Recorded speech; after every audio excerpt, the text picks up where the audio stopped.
Terseretnya nama artis inisial R dalam kasus Rafael Alun Trisambodo membuat Raffi Ahmad akhirnya buka suara.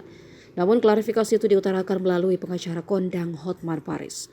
Hotman Paris mengaku sudah menelpon Raffi Ahmad secara langsung untuk meminta klarifikasi.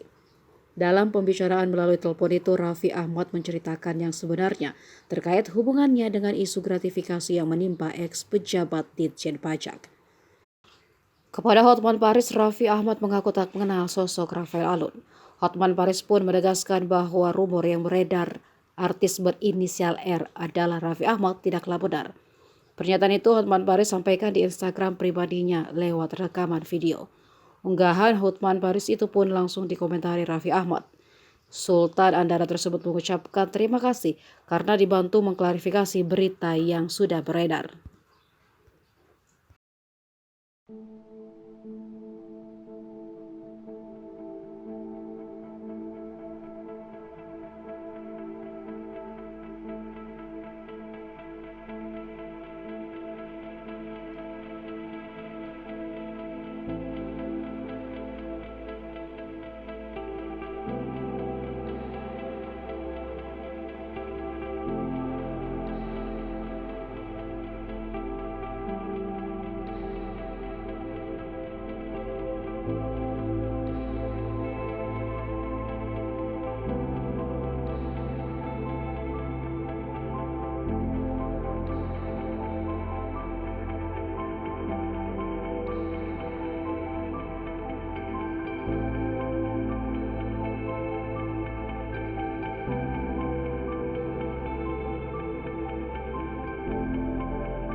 Halo, salam Jumat malam.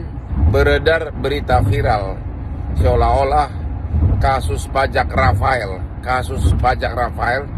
ada hubungan bisnis dengan sahabat saya Raffi Ahmad. Saya barusan telepon Raffi Ahmad. Kata Raffi Ahmad, dia tidak mengenal Rafael, tidak ada hubungan bisnis sama sekali. Jadi berita-berita viral yang inisial R seolah-olah punya joint bisnis dengan Rafael itu tidak benar. Bukan Raffi Ahmad. Oke, salam Hotman Paris.